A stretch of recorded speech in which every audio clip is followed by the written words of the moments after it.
Hey everyone. So I wanted to make my fourth video installment on my process with healing from childhood trauma, which I just want to reiterate is an ongoing process. It's a process that will more than likely be lifelong because there are so many facets to it. And the topics and sort of methods that I talk about in these videos are definitely not the whole picture or the whole story. I strongly encourage you to look into what your own healing journey would look like for you and to just pull tips and advice and strategies and habits from all kinds of different places. Obviously, look for credible sources, for resources that are grounded in, solid psychology and preferably that are backed by experts. But the healing journey is so multifaceted. So there's so much that goes into it. But I wanted to distill some of the most helpful points into this video series, just so, because it's helpful for me, but also maybe if you're watching this, it might give you some ideas as to where to start with your own healing journey. It can be quite overwhelming when you're healing from childhood trauma or trying to heal and you're sort of wondering, is it even possible? And I just want to say here and now that yes, it is possible, but it is something that you have to dedicate yourself to consistently over the long term. And it is pretty much a lifelong journey, but you can reap significant benefits along the way. And I just want to give my usual disclaimer that I've been giving in every video in this series. I'm not a mental health expert, so nothing that I say in these videos should be taken as sort of mental health advice or expertise in any way. I'm primarily talking about my own experience with healing from childhood trauma and the things that have been helpful for me. And as I say, just hoping that maybe it might be helpful for you if you're also on this journey, but also that maybe it can give you some ideas as like a jumping off point for your own healing. Please always defer to what feels right for you, to your own discernment and judgment, and go with your own feelings. Don't ever put the kind of power and control of your healing journey in the hands of someone else. Like, yes, you can find mentors and people to support you along the way, like therapists, like people on YouTube, etc. But I firmly believe, and what I believe mental health experts say is that you really should always be the person in the driving seat of your healing. You should always be the driving force behind your healing, and that's what is going to have the best results over the long term. So I suppose maybe a good way to sum that up is try not to be too dependent on any one source for all your healing, for everything related to your healing. Try to always keep that autonomy within yourself and just pull in various things along the way to help you.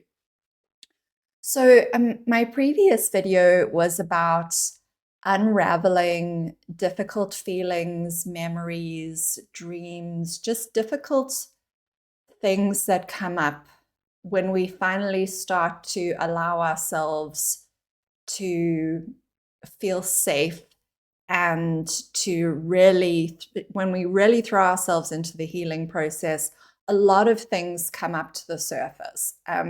And specifically, I was talking about, those sort of so-called negative emotions that might have been suppressed in childhood, and the way that our brains and nervous system handle that and try to process it, and just various things that you can do to help yourself to process the difficult feelings and memories and dreams and sensations that come up when you're on your healing journey. Today, the next stage that I want to talk about is about identifying unhelpful or unhealthy, destructive patterns that we might have picked up in childhood and how to break those patterns and start to replace them with healthier patterns. Now, obviously, this is going to look different for everybody. Each individual picks up different things from childhood, and especially if you had a traumatic or abusive childhood, it's going to be different depending on the exact circumstances of what your childhood was like. So again, I'm going to be primarily drawing on my own experiences, but hopefully you can use this sort of as inspiration to think about yourself and what kind of patterns you might have picked up and how you can replace those with healthier patterns. So I've just made some notes here that I'm just going to be referring to. So yeah, this particular stage is, I've called it dismantling old patterns and habits and forming new, more affirming ones. So generally, patterns from an abusive childhood have been patterns that either have kept us stuck in the cycle of abuse or patterns that have kept us safe, patterns that we developed to protect ourselves. And when you finally break out of the cycle, you can find that you're sort of stuck with these old patterns that you no longer need. They're no longer serving you. They're patterns that you picked up from the past, that you developed in the past, and they might even be working against you now. And so the question is, how do we identify those patterns? How do we break them? And how do we form new patterns? And this is something you can definitely work through in therapy. I find that therapy is a really great tool for helping you to identify the patterns if you're having trouble, if you're not 100% sure where your blind spots are. But I've kind of jotted down some notes about patterns that I formed that I've had to work through, and honestly, that I'm still working through, and probably it will be an ongoing process throughout my life. But I feel like I've made a lot of progress with these. So I've jotted down these patterns: people pleasing, taking responsibility for other people's problems, feelings, and behavior, taking too much responsibility in general, hiding my true self, apologizing for things that are not my fault, low self-worth and low confidence, and getting triggered by things that remind me of my abusive childhood or abusive parents. So I want to just go through each of these and talk about them in a little bit more detail. We'll start off with the first one, which is people pleasing. I was raised to be intensely people pleasing. And if you were raised in an abusive family, you might be able to relate to this. Abusive systems rely on people's desire to be people pleasing. And so people pleasing is usually encouraged in abusive groups and families. In my family, it took the form of an excessive emphasis on being extremely polite, on being seen and not heard, on always making other people comfortable, always making sure that other people had what they needed, never causing any sort of negative emotions in other people, always just being on high alert for how to make sure that other people are always happy and taken care of. And the emphasis was on spending so much energy taking care of other people and making sure they always had what they needed and that they were never inconvenienced or unhappy in any way, that there was very little left over for myself.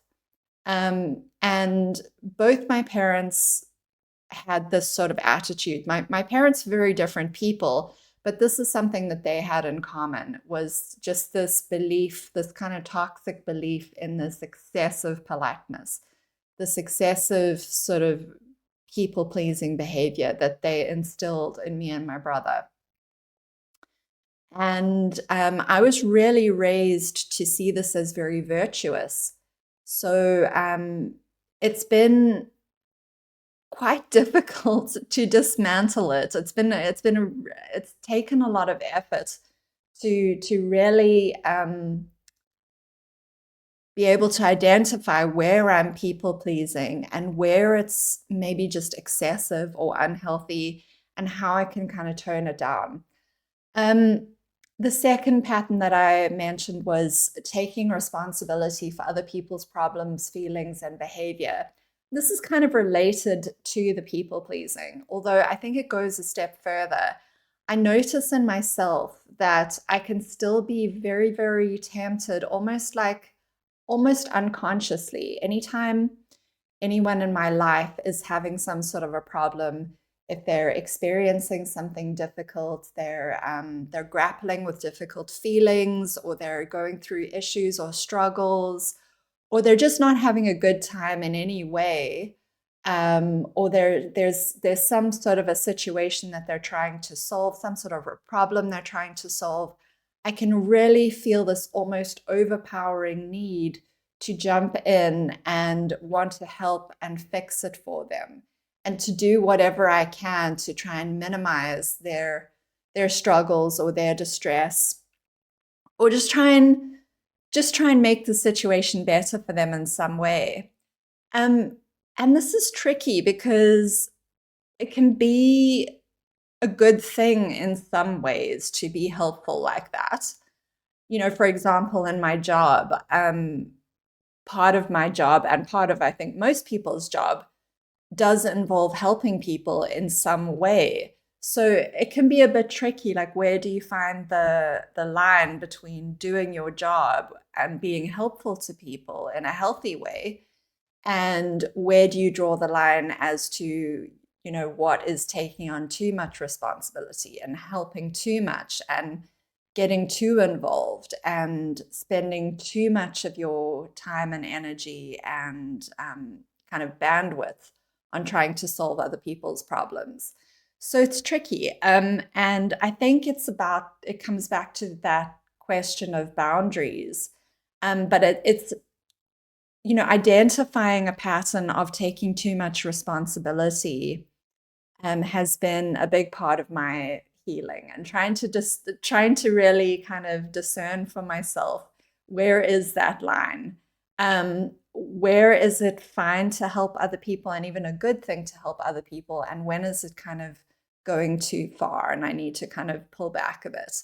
But it's not easy for me because I was so excessively encouraged and almost rewarded in weird ways for being overly helpful, for being overly problem solving when it came to other people's problems. Like, I was always like, oh my gosh, you're just so practical. You're so helpful. And it was, and I think it's something we as women struggle with anyway. A lot of girls are still very conditioned and rewarded for being problem solvers and for really taking on the responsibility of the problems of everyone in the family. And it's just really kind of recognizing where that's excessive. But certainly in my family, I had far too much responsibility placed on me from a very young age. And I've spoken about this before. Um, I was given the responsibility for so many things and people in my family when I was far, far too young. And it was very, very abusive and neglectful, really. I didn't really have anyone that I could turn to solve my problems, not consistently anyway. I was expected to solve my own problems and the problems of so many other people around me. So that was something that I had to deal with from the time I was very small. And so it's really deeply ingrained in me, and it's a tough pattern to break, but I am very determined to overcome that. And just taking too much responsibility in general, not even just for your own problems and for other people's problems, but just kind of for the world. I can often feel responsible for bigger issues in the world. And I mean, I know this probably seems crazy, but a lot of the time I can feel these really heavy feelings about, bad things that are going on in the world, animals being mistreated, people being mistreated, bad situations that are going on just in general, and what can I do to help? And I sometimes will lie awake at night just feeling kind of sick and sad about all the awful things going on in the world, and feeling like I'm not doing enough, and that like it's my responsibility to do more. I can get kind of quite down on myself, or feel guilty, or like wonder what is reasonable for me to do as a human being on this planet to try and make the world a better place. So, and again, that can be a good thing up to a point. Helping your fellow man and helping animals and helping the world in whatever way that you can is obviously very noble and good. But when it becomes like an excessively heavy burden, then obviously that's not good. So it's also about knowing, where to draw the line with that. What's healthy, what's unhealthy. Obviously, it's not healthy for me to feel guilty and bad about things that are not my fault, or that I have very limited power to change or control. Like, it's about recognizing um, what is within my power to change, what am I able to control, and what is it actually reasonable for me to take responsibility for? Where is a reasonable place to draw that line? And just learning to have a lighter touch, I suppose, about these things. Yes, there are lots of horrible things that go on in the world, but you know, becoming excessively weighed down by those things is not healthy. So the next pattern that I mentioned was about hiding my true self. This is something that I struggled with, because a lot of the times when I tried to express who I truly was in my family of origin when I was growing up, it wasn't welcome or well received. I found that there were only certain parts of my personality that my parents really valued, and other parts they weren't interested in, or they didn't really want to see that much. They just kind of scoffed at or belittled.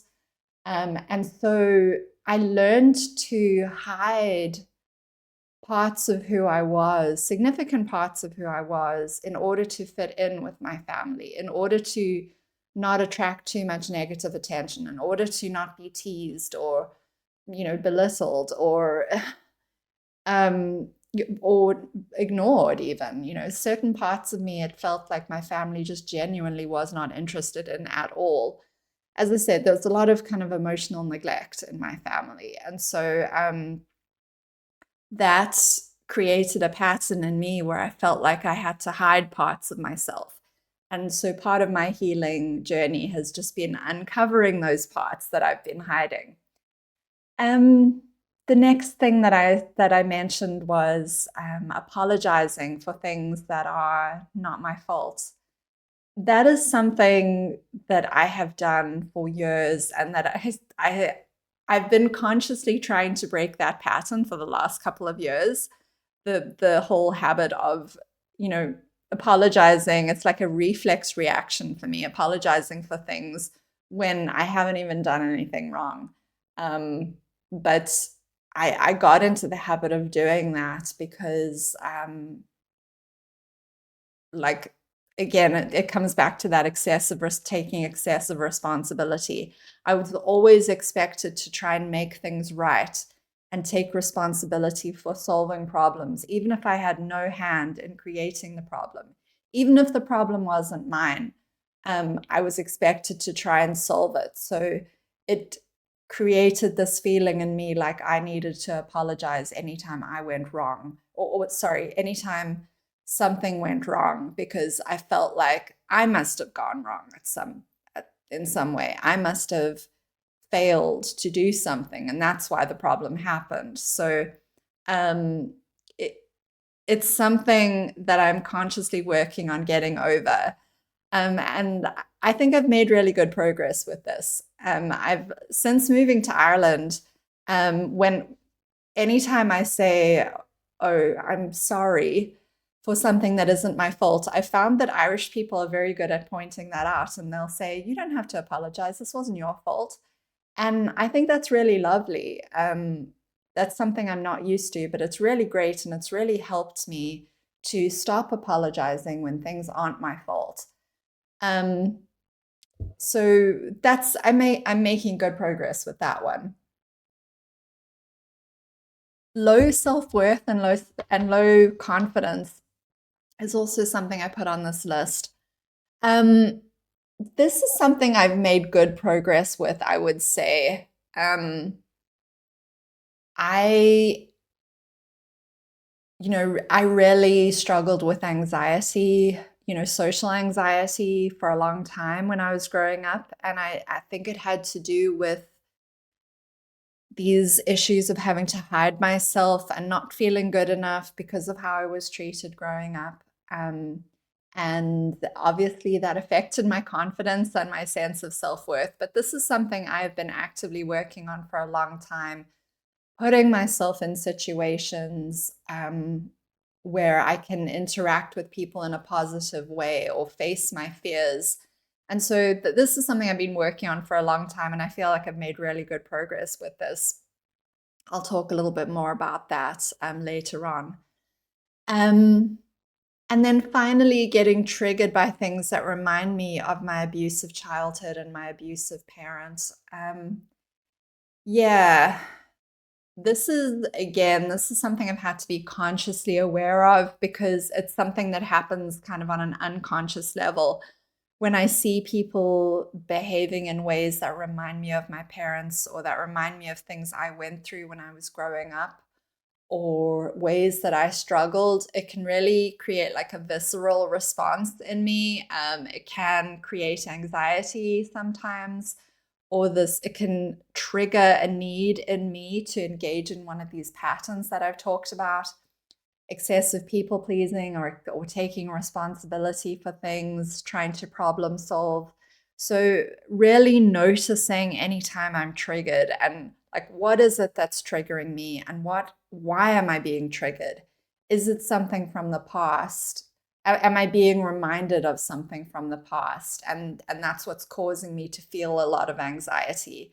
And just noticing how I'm feeling triggered to respond to that. Like, what am I feeling triggered to do? What ways am I being triggered to behave in order to try and kind of deal with the trigger? It's not always healthy. And so just becoming aware of that is really important. So those were some of the habits and patterns that I noticed when I really started to dive into this particular stage of my healing journey. Like, what kind of a person do I want to be now that I'm really fully on my way to healing from all of this? And that was a very important question for me to ask, because as I was healing, I started to notice that there was sort of this trauma personality that I had developed in order to cope with my childhood. And healing for me, a big part of healing for me was, who do I want to be now, free of the trauma? What kind of a person am I? And really asking that question, and who do I want to be? And so what kind of behaviors and habits and patterns do I want to bring in to replace the ones that I picked up in childhood?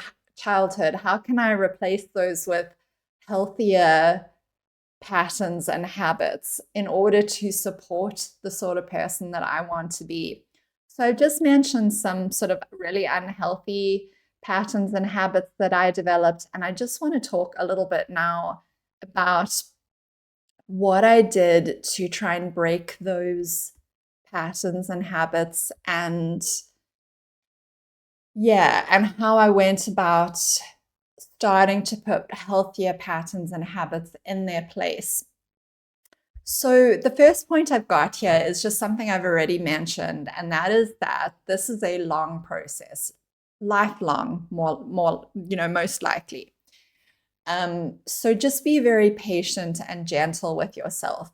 If you find yourself lapsing into old habits and patterns, you find yourself doing the same old things that you used to do from time to time, or even every day, if it happens, it happens.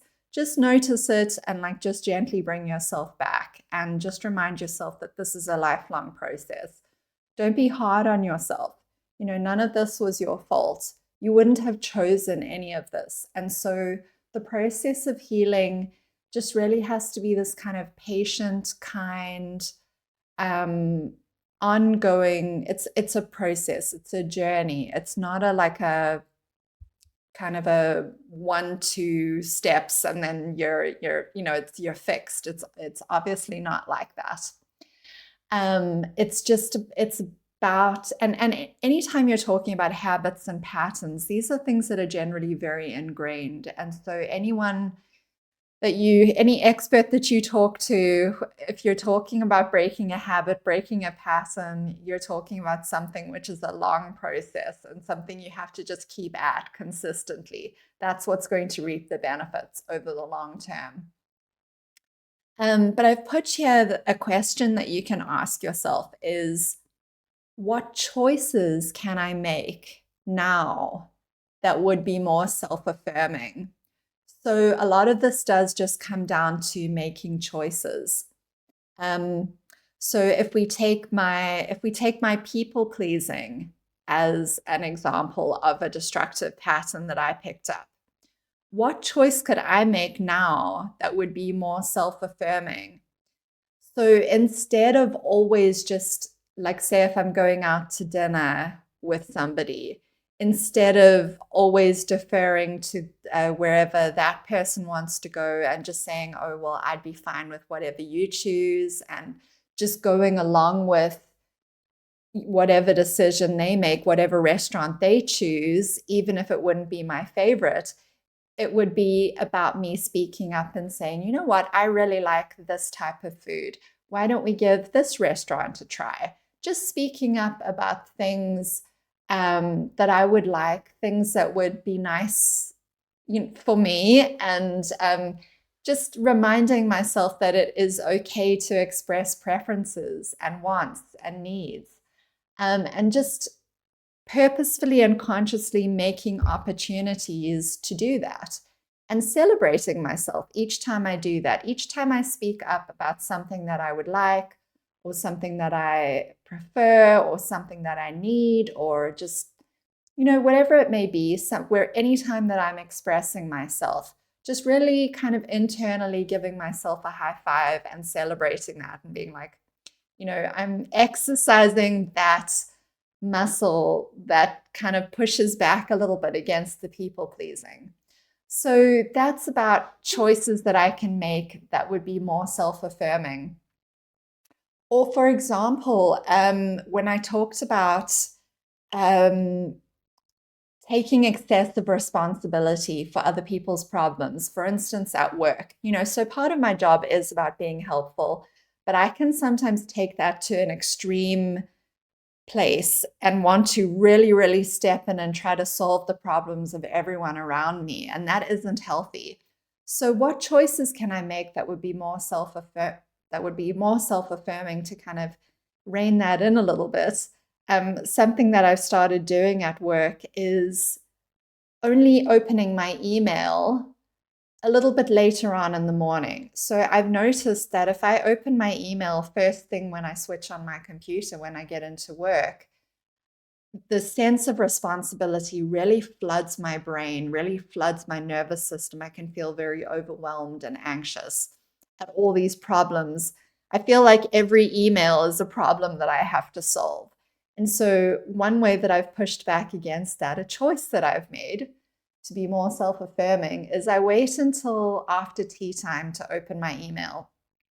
And I tell myself, if something is important enough, the person will phone me, and they won't put it in an email. So I tell myself, I remind myself that things that are put into emails are problems that can wait a little bit before I tackle them, that it's okay for me to really ease myself into my day, and give myself a chance to just get settled in for the day and wait until I'm in a good frame of mind to really take those emails one by one and tackle them in a more kind of relaxed way and not feel this overwhelming sense of responsibility to solve everything right now. So that's just those are just two little examples of ways that I try to push back against those patterns that I know I have, in order to just support myself, to be more self affirming, to be healthier. Um, the next point I've got is reclaiming time, energy, resources, and mental space from people who may not always have your best interests at heart. Comes back really to setting boundaries, which is a previous stage that I talked about. So there can be a lot of overlap with these stages of healing that I'm discussing here. But setting boundaries is definitely a big part of this. So reclaiming time, energy, resources, and mental space from people. It might be part of your healing from unhealthy patterns, destructive habits, that sort of thing, might be about identifying people in your life who have a tendency to push you towards those unhealthy patterns or habits, and setting boundaries with those people. Reclaiming some of your time and energy and resources away from those people so that you can start to break the habits and the destructive patterns in that way. So let's say you have family, they may not have been abusive towards you, but they enabled some of the abuse or some of the neglect that you experienced.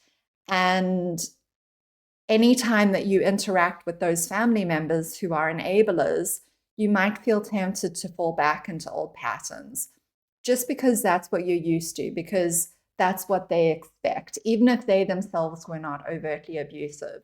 And so part of your healing might be setting boundaries with those enabling family members as well. Just really kind of pushing back on that a bit, saying, okay, well, this person might not be intentionally trying to trigger me, but I'm noticing that I feel triggered when I'm around this person. So how can I maybe put a bit of distance between myself and them, or maybe start to say no to things when they ask me? That can be a very, very helpful and self-affirming and supportive thing that we can do for ourselves. And when I say people may not always have your best interests at heart, again, I'm not necessarily always talking about people who are malicious. I'm not always talking about people who are themselves abusive.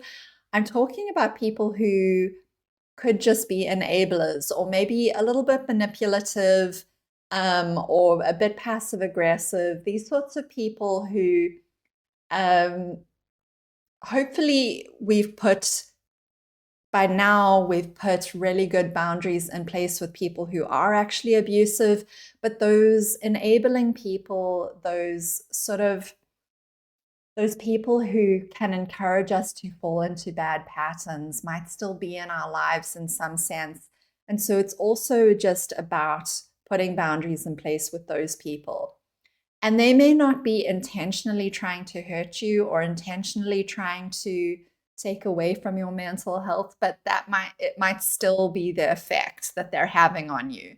So yeah, just about looking at those people in your life as well, people who are um, people who you're not your best self around those people. And that's what I mean about not they might not have your best interests at heart. They might be people who are kind of more concerned with maintaining the status quo, or about protecting abusive family members, or about just keeping themselves comfortable and safe. And so it is very important just to, in all situations, be an advocate for yourself and really try and determine what would be most supportive for me in this situation, and not just fall back into that habit of just deferring to the people in your life like you might have done in the past. Making choices in line with your authentic self. So I talked just now about how I often felt like I had to hide parts of who I authentically was, parts of my authentic self that I felt weren't particularly welcome, or that my parents didn't particularly appreciate, or that they weren't very interested in. And so healing for me has been, how can I make choices that actually allow me to express those parts that I've had to hide? How can I really, let those parts of me that have not been able to express themselves for a long time, how can I let them out and really give expression to those parts? And and let those parts of myself know that I see them and I value them, and that it's okay to express themselves. Whatever that looks like for you. Could be like, for me, one of the things that I do is I love to sing. My parents were not particularly interested in my singing when I was growing up. They didn't really want to hear me sing. They didn't really want to hear about my singing very much. It just wasn't something that they valued, really.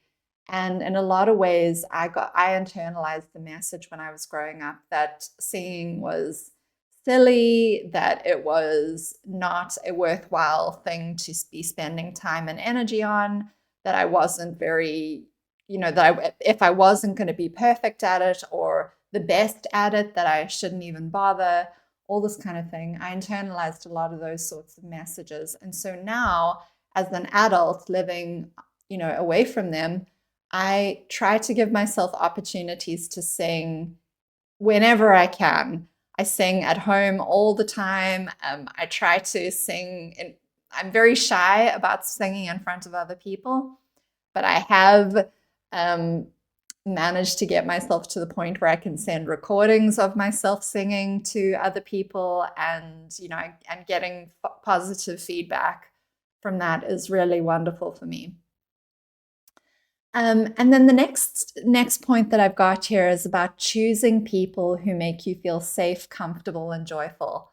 This is so, so, so important, because we as human beings are such intensely social creatures. We're possibly the most social creatures on earth. And a lot of these problems that we developed were as a result of relationships that went wrong, relationships with our parents that went wrong. And so the way to heal that is through relationships with other people, and developing healthier relationships in order to support ourselves in developing healthier patterns. So a lot of this just requires practicing healthier patterns in relationships with others. But to do that, you really have to have healthy, supportive, safe people to practice with, because it's no good trying to practice healthy patterns with people who are also abusive or people who are not healthy themselves. And so it is really, really important to choose people who help you to feel safe and comfortable and joyful. And what do you want your life to look like? If you had to design your life in a way that it was perfect for you, what would it include? What would be in your perfect life? What kind of things do you think would make you feel comfortable and safe and joyful?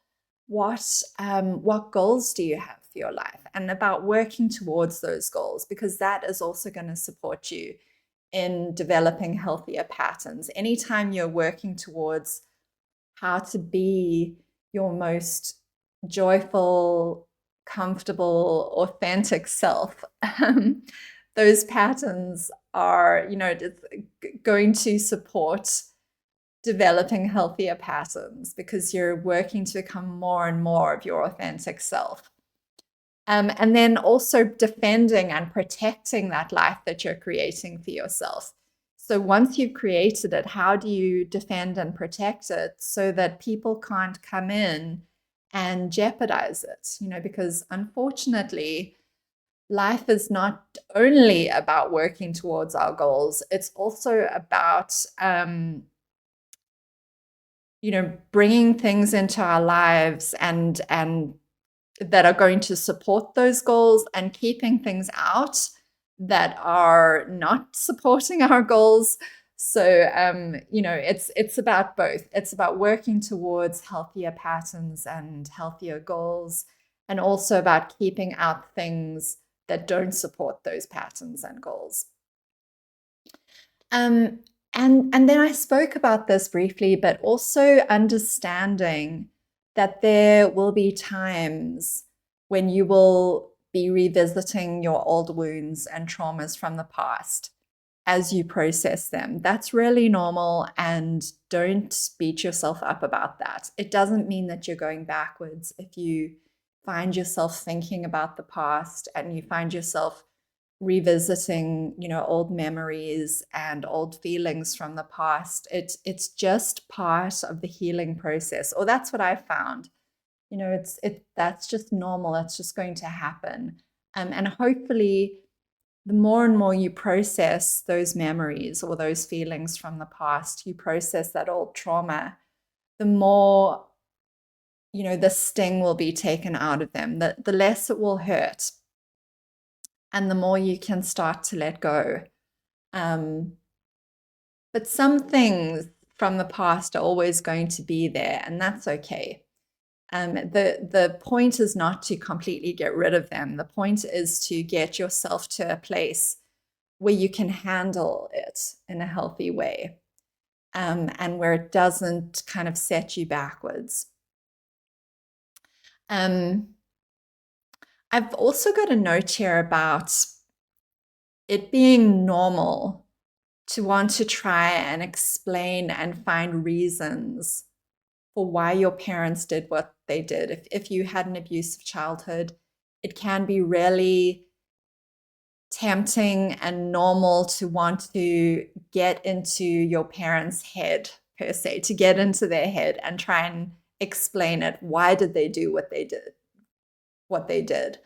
And this is just your inner child trying to make sense of what happened. I talked about your inner child in my last video.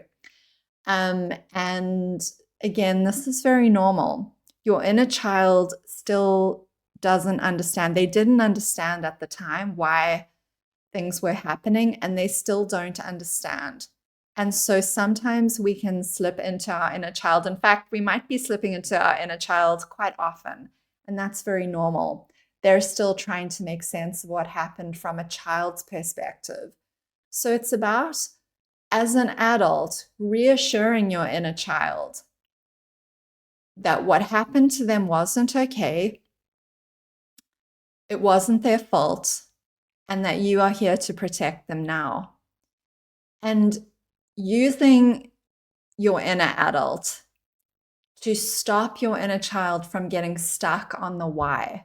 So children, a lot of the times, in their attempt to continuously make sense of things, trauma, from a child's perspective, can really internalize that this was my fault, and they don't have an advanced ability to understand that it's the other person's problem, and that it has nothing to do with them. And so the reasons that children come up with can be really unhealthy. And so it's important as an adult to stop your inner child from getting stuck on the why, and just to continuously reassure them that it wasn't okay, it wasn't about them, and it isn't their fault. And just helping your inner child to just kind of calmly accept that it wasn't okay, it wasn't their fault, and that someone is here to protect them, so that your inner child can kind of relax and breathe and just be a child. And just reminding your inner child that a lot of people in the world do crappy things. And at the end of the day, it doesn't really matter why they do what they do. What matters is that the behavior is not okay. So that's kind of an overview of that sort of stage of healing from my point of view.